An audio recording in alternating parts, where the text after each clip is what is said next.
আহলে সুন্নাত যে আমাদের আকীদা ভালো, আহলে সুন্নাত বলছে কওমি দেখছে আমাদের আকীদা ভালো, ভান্ডারি বলতেছে দরবারের চেয়ে আমাদের ওদিকে ভালো, দরবারি লোক বলতেছে আমার পিসায় ভালো, বিভিন্ন ধরনের ফেরকা আমাদের মধ্যে ঘুরতেছে। কিন্তু এগুলো তো দরকার নাই। আমাদের দরকার হচ্ছে আল্লাহকে খুশি করা। নবী রাসূল আল্লাহ রাসূল মহানবী হযরত মুহাম্মদ সাল্লাল্লাহু আলাইহি সাল্লাম যেভাবে জিন্দেগি পার করছে ওইভাবে জিন্দেগি পার করা। উনি যা করছে, যা বলছে, যা পালন করছে তাই করা। এখান থেকে হাটহাজারী থেকে এ পর্যন্ত যান, চট্টগ্রামের একেবারে অরিজিনাল ওয়াজ, ফালতু কথা নয়, এই এড়িয়ে যাওয়ার কোনো বিষয় নয়। হাটহাজারী থেকে জিসিবর পর্যন্ত যান, চট্টগ্রামের প্রাণকেন্দ্র, অসংখ্য মসজিদ পাবেন। চট্টগ্রাম মসজিদের আখড়া, মসজিদের আস্তানা। আল্লাহ পরিবাসী কমিটি কাকে দিচ্ছেন? সুদখোর ঘুষখোরকে দিচ্ছেন। হুজুর ওয়াজ করার কমিটির সভাপতির দিকে তাকায়, কারণ সভাপতি বেশিরভাগ হারামের সাথে যুক্ত, সুদের সাথে যুক্ত, তার মেয়ে মডার্ন ডান্সের সাথে যুক্ত। কমিটির লোক দিবেন আল্লাহওয়ালা দেখে, যার কিছু নাই ফকির জিন্দেগি করে তাকে দিবেন কমিটি।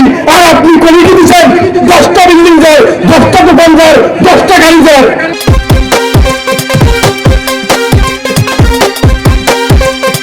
প্রথমেই শুকরিয়া আদায় করছি মহান আল্লাহ রাব্বুল আলামিনের, যিনি আমাদের অত্যন্ত দয়া করে মায়া করে সৃষ্টি করেছেন এবং এখান পর্যন্ত বসে এই জান্নাতের বাগানে অত্যন্ত গুরুত্বপূর্ণ প্রয়োজনীয় আমল ইমানের কথা শোনার তৌফিক দিয়েছেন।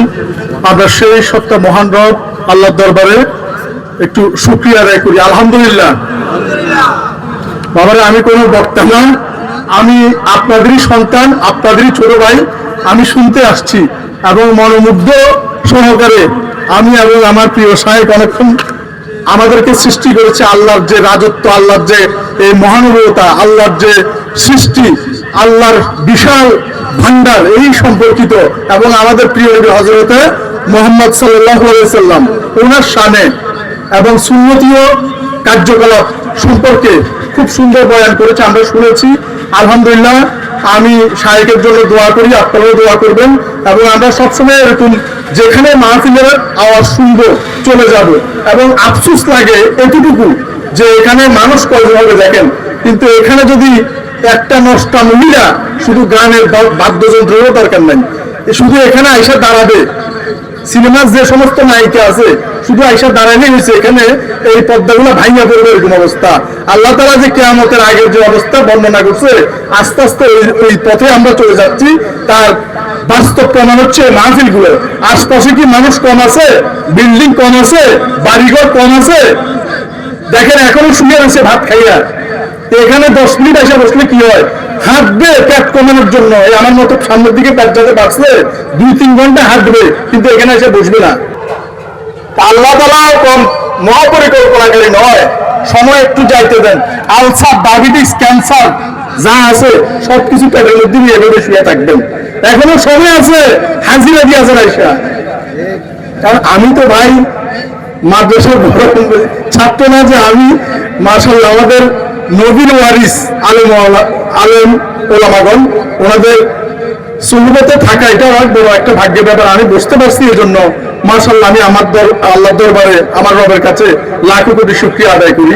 আমি এখানে আসতাম না ভাই, আমাকে জোর করে ওনারা অতিথি বানাইছে এবং বারবার ফোন করতেছে।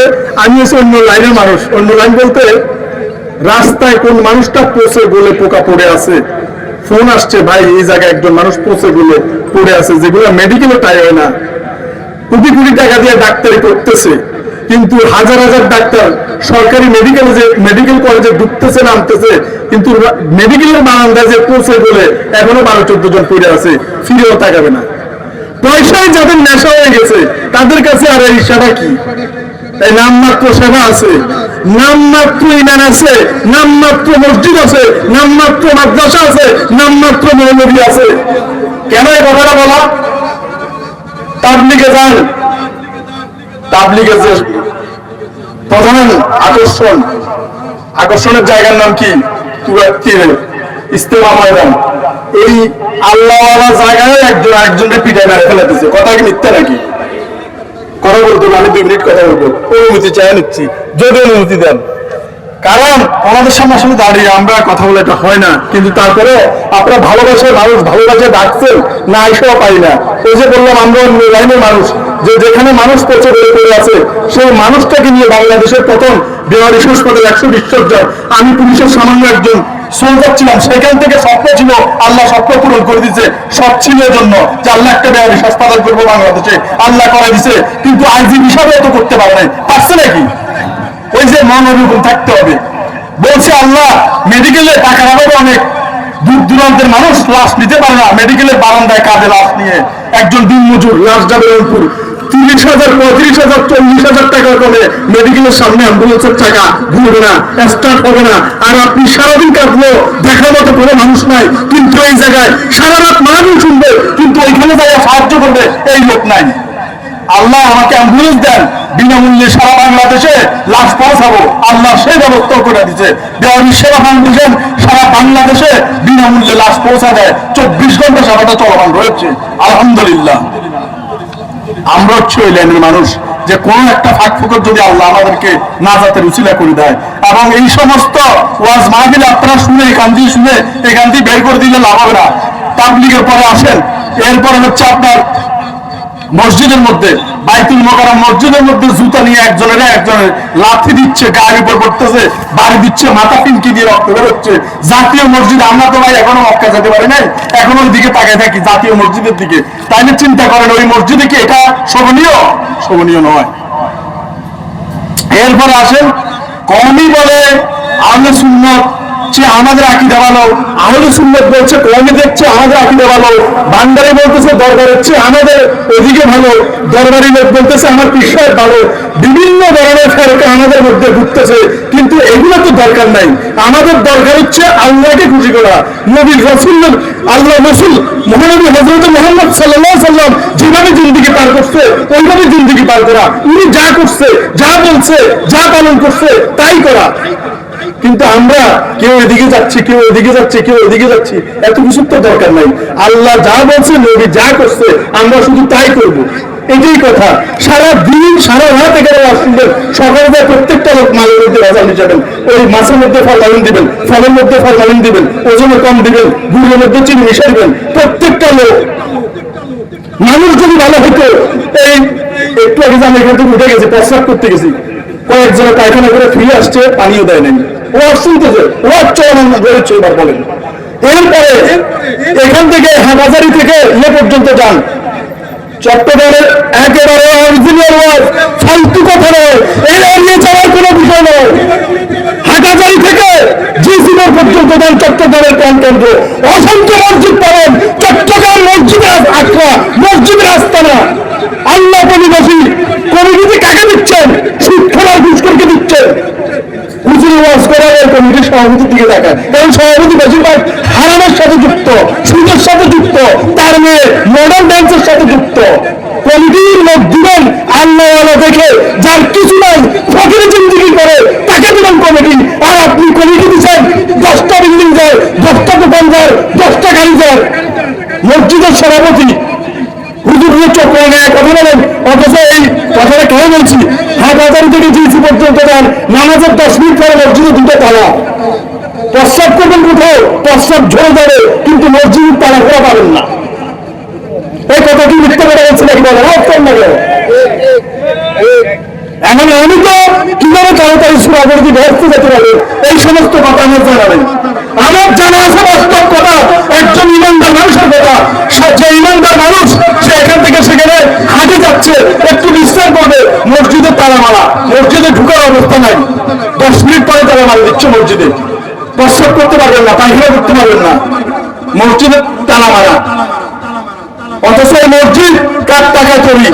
জনসাধারণ এলাকাবাসীর টাকা তৈরি। তাহলে আপনি সভাপতি সাহেব কার নির্দেশ এখানে তালা মারা দিতে পারেন? আপনি বলতেছেন মসজিদের বদনা শুরু হয়ে যায়, তো বদনা শুরু হওয়ার জন্য একজন ইমাম সাহেব আছে, একজন মুয়াজ্জিন সাহেব রয়েছে, আপনারা কমিটির লোক 10-12 জন, এক একদিন এক একজন তলাঘর থাকেন না, একটু আল্লাহ ধরে কোরআন করেন, এক একদিন এক একজন দায়িত্ব নেন না, না পারলে মানুষকে দেন না। যত বড় কমিটির সভাপতি তত বড় আলেম ভাড়া করে নিয়ে আসবেন আপনারা, 50,000, 60,000, 80,000 টাকা দিয়ে আলেম ভাড়া করে নিয়ে আসবেন। কিন্তু মসজিদের হুজুরের 5,000 টাকা বেতন দিতে আপনার পকেট ফেটে যায়। কথা কি ঠিক নাকি? এখানে কয়জন মানুষ, আমি এখানে 1 ঘন্টা সময় দেন, আমি এখানে কয়েক কোটি মানুষ আনতে পারবো, কয়েক লক্ষ মানুষ আনতে পারবো, শত শত হাজার মানুষ আনতে পারবো। শুধু বাইরে হুজুরদের নিয়ে আসতে হবে, হেলিকপ্টার দিয়ে নিয়ে আসবো আমি। আপনারা টাকা দেন, আমি এখন কন্ট্যাক্ট করবো, হুজুর কয় লাখ টাকা দেবেন? আমার কাছে 50 লাখ টাকা আছে। হুজুরে বলবো যে সরকার ভাই আপনি ফোন কাটা আগে আমি হেলিকপ্টার দিয়ে হাজির এখানে, এই বলবো না কি বলেন না? বাইরের হুজুর নিয়ে আসেন, এই হুজুর আর এই হুজুর কি আলাদা পার্থক্য নাকি? উনি কি জাদু জানে নাকি উনি মন্ত্র জানে? উনি আসলে এখানে মানুষ জায়গা দিতে পারবে না, আর আমরা কথা বললে মানুষ হবে না। কারণ কি? কারণ হচ্ছে তাহসিনের কথা সবার কারণে হয় না। শয়তান খুশি যত বেশি, শয়তানি যেখানে যোগান হবে সেখানে শয়তান তত বেশি খুশি। লক্ষ লক্ষ মানুষের দল নামছে শুধু ভাইরাল হুজুরের নেশায়। হুজুর যত ভাইরাল হবে জনসাধারণের বেশি তত হবে। তবে একটা কথা মনে রাখিয়েন, আশপাশে যারা এখনো ঘরের মধ্যে শুয়ে বসে রয়েছেন, আল্লাহ না করুক আর বছর খানেক পরেই বুঝবেন যে কি আপনাদের মধ্যে কি বাসা পাবে। এত বড় একটা জান্নাতের বাগান, এতগুলো ছেলে কষ্ট করলো, এত টাকা খরচ করলো, আপনি এখানে বসে বসে ফতোয়া দিবেন, এটা ভুলে যান। আল্লাহ রসুলের কথা বলা হচ্ছে, কোন রাজনৈতিক কথা বলা হচ্ছে না, কিংবা কোন মানুষের গুণগান করা হচ্ছে না। গুণগান করা হচ্ছে আমাদের প্রিয় নবী হযরত মুহাম্মদ সাল্লাল্লাহু আলাইহি সাল্লামের, যিনি নাম সৃষ্টি হলে কুল কায়নাত পৃথিবী কোন অস্তিত্ব থাকতো না। মাঠ থেকে মাসের দরদ বেশি হয়ে যাওয়া হয় আর কি। এই জন্য আমরা অন্তত যেখানে ওয়াজ হয় 1 ঘন্টা না পারে আধা ঘন্টা না পারে শরীর অসুস্থ 10 মিনিট হলেও অন্তত বসে এখান থেকে হাজিরা দিয়ে তারপর যাই। কিন্তু এখানে যদি এখন জামাতে আনসার আসতো, এখানে যদি এখন বিএনপির সেক্রেটারি আসতো, এখানে যদি সাবেক আওয়ামী লীগ যদি ক্ষমতা থাকতো, তাদের কেন্দ্রীয় কেউ আসতো, মানুষ জায়গা দিতে পারতো না। কিন্তু আল্লাহ এবং রসুলের গুণগান গাওয়া মানুষের প্রশংসা, কিংবা তাদের জন্য এখানে 2 মিনিট বসার জন্য মানুষের খুবই অভাব। তো এই জন্য আপনারা নামাজ, রোজা, হজ, যাকাত যাই করেন, আমি মাসে 2 লাখ টাকা কামানোর মতো ক্ষমতা আল্লাহ আমার দিছে, আর শুয়ে থাকলেও সেই অবস্থাটুকু আমার আছে। কিন্তু আমার মতো এখনো পর্যন্ত ব্যবহার করতে পারবেন। আশ্চর্যের বিষয় আপনি বলেন না? যেই লোক মাসে 2 লাখ টাকা ইনকাম করতে পারে সে অন্য হজ এগুলো করতে পারে। আমি চিন্তা করি, আমি অন্য হজ করতে যাই যদি 3 লাখ টাকা খরচ করি, 3 লাখ টাকা দিয়ে আমার 90 জন বেয়ারিশ মানুষ 1 মাস হলে খাই যেতে পারবে। আমার থেকে ওইটার চেয়ে বড় হয়েছে। আপনারা মানুষের ফতোয়া দিতে পারবেন, আমার কোনো অসুবিধা নেই। আল্লাহ একজন দেখতেছে, একটা মানুষ না খাবার দেখতেছে, আমি সে তাকে খাবার না দিয়ে আমি বছর বছর হজ করতে চলে যাবো। এখানকার চট্টগ্রামের সবচেয়ে বেশি শাহকরা আছেন, কিন্তু বছর বছর হজ করতে চান। পাশের মানুষ কিডনি ডায়ালিসিস করতে পারে না, ক্যান্সারের কেমোথেরাপি দিতে পারে না, 20,000 টাকার জন্য রাস্তা রাস্তায় ঘুরতেছে, মেডিকেলে বারান্দা কাটতেছে। ওই সমস্ত ওয়াজ আপনারা করেন না। আপনারা বলেন কিভাবে তাড়াতাড়ি করে আপনাদেরকে নোয়ার মতো ব্যস্তখানে আপনাদের চোখের সামনে আনি দেওয়া যায়, এই চিন্তা ভাবনা করতেছেন। এগুলো ভুলে যান। আজকে চোখ বন্ধ করেন, কালকে 1 মিনিটও কোনো লোক আপনার দিকে তাকাবে না, 1 মিনিটও তাকাবে না। যে লোক পৃথিবীতে তাল মাত্র সেই বলবে তাড়াতাড়ি মাঠের নিচে ঢুকে দেন। তাই এখনো সময় আছে, আল্লাহ লাইনে সবকিছু দান করে দেন, বিচার করে দেন, নিজেকে বের হয়ে যান। ওয়াজ কুরআন রহমতুল্লাহর নাম এখানে বলা হয়েছে, গর্বে আমাদের ভরে গেছে। আপনারাও খুশি হন ওয়াজ কুরআন রহমতুল্লাহর নাম শুনলে। উনি ওনার জীবনের সবকিছু বিজয় দিচ্ছে, ফকির জীবন যাপন করছে, নবীর যুদ্ধ ওনাকে শেষ পর্যন্ত দিচ্ছে উনার আখলাকের কারণে। আর আমি আর আপনি ওয়াজ কুরআনের গল্প শুনতে ভালোবাসি, কিন্তু ওয়াজ কুরআনের মতো ফকির জীবন কেউ করতে রাজি নয়। ইনশাআল্লাহ আজকে থেকে আমরা ওয়াদা করি যে প্রতিদিন অন্তত 1 টাকা হলেও মানুষের কল্যাণে ব্যয় করবো। 2 লাখ ইনশাআল্লাহ আল্লাহ কবুল করে। হাত তুলেন ইনশাআল্লাহ। আল্লাহ আমাদের সবাইকে ভালো কাজের সাথে এবং মানুষের কল্যাণের জন্য নিয়োজিত রাখুন। আর যদি সম্ভব হয় চট্টগ্রামের ওয়াজে দিয়ে এবারকে হাসপাতালের পেছনে আমাদের বেয়ারিশ হাসপাতাল, পোষা গলা মানুষগুলোকে একবার দেখে আসবেন, যাদের মগজ পোকায় কিলবিল করতেছে, মুখ দিয়ে খেতেও পারে না, পোকা মুখ খেয়ে ফেলছে, নলের সাহায্যে তাদেরকে খাবার খাওয়ানো হয়।